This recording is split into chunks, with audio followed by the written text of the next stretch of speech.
Welcome to Mind Over Matter, where we explore the science behind the mind's power. Today, we tackle a hot topic: manifestation. Is it just wishful thinking, or is there real neuroscience behind it? Joining us is Dr. Emily Carter, a neurologist specializing in brain function and cognitive behavior. And we also have Alex, a student curious about the brain's role in shaping reality. Let's dive in. Dr. Carter, a lot of people say manifestation is about attracting what you want into your life. Some call it the law of attraction. But is there actual science behind this, or is it just a feel-good idea? Great question. Many people think manifestation is about some mystical force, but in reality, it's about how our brain processes goals, focus, and motivation. It's rooted in neuroscience, not magic. The key players here are the reticular activating system, RAS, neuroplasticity, and cognitive biases. RAS? Never heard of it. What does it do? The reticular activating system, RAS, is a network in the brainstem that acts like a filter, deciding which information from our environment is important. Ever noticed when you start thinking about a certain car, you suddenly see it everywhere? That's your RAS at work. It prioritizes what's relevant to you based on your thoughts and focus. So if I keep thinking about success, my brain starts looking for opportunities related to it? Exactly. When you set an intention and focus on it consistently, your RAS tunes into relevant information, making you more aware of opportunities you might have missed before. Please support us by like, comment, and share this video with those you care or those who needs to understand this. Also do click on bell icon and subscribe Mindful Bites for upcoming valid informative videos.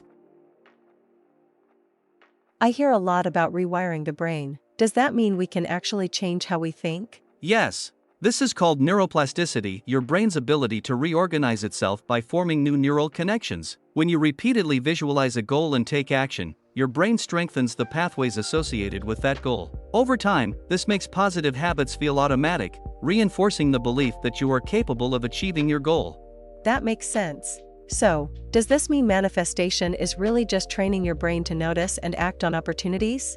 Exactly. When people say thoughts become things, they're really talking about how thoughts shape our focus, which shapes our actions, which shape our outcomes. Okay, but what about emotions? Do they play a role in this process? Yes, emotions are fuel for the brain. When you visualize success and attach strong emotions to it, your brain releases dopamine, the motivation chemical.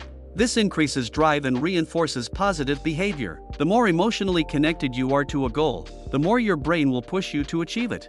So if I feel excited about a goal, my brain rewards me with motivation to keep going? Precisely. That's why vision boards, affirmations, and journaling work. They keep the brain emotionally engaged in the goal. This all sounds great, but some people think manifestation is just about thinking and not doing. What's your take? That's the biggest misconception. Manifestation isn't about just thinking, it's about thinking and doing. Your brain can help you focus, but you still have to take action. No one thinks themselves into success without effort. The brain helps by making the journey easier, but you still need discipline and work ethic. So basically, manifestation is a mental strategy to boost motivation, focus, and action? Exactly. It's less about attracting things magically and more about aligning your thoughts, emotions, and actions toward a goal. Okay, Dr. Carter, I get that we can train our brains to focus on goals, but what if someone sets an impossible goal, like wanting to fly without an airplane in a month? Would the brain still manifest that?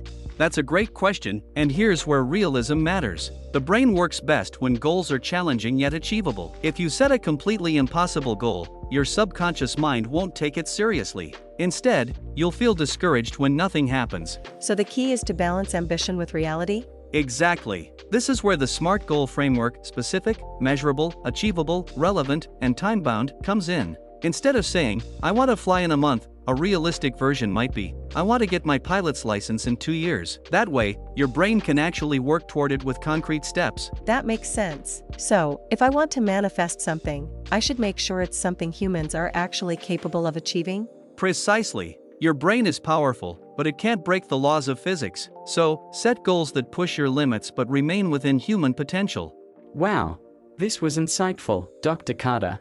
If someone wants to manifest something scientifically, what are 3 practical steps they should take? Great question. Here's a science-backed approach to manifestation. Set clear intentions. Be specific about what you want and write it down. Visualize, feel it. Engage your brain with mental imagery and emotions to reinforce the goal. Take consistent action. Train your brain to recognize opportunities and follow through with effort.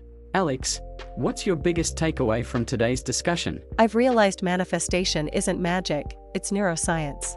If I focus on my goals, train my brain, and take action, I'm more likely to succeed. That's powerful. Absolutely. Thanks, Dr. Carter, and thank you, Alex, for an engaging debate. And to our listeners, remember, your mind is your most powerful tool. Use it wisely. Until next time, stay curious and keep manifesting success scientifically. And do subscribe Mindful Bites. Also, like, share your thoughts, and share this video. You never know who needs to learn this now.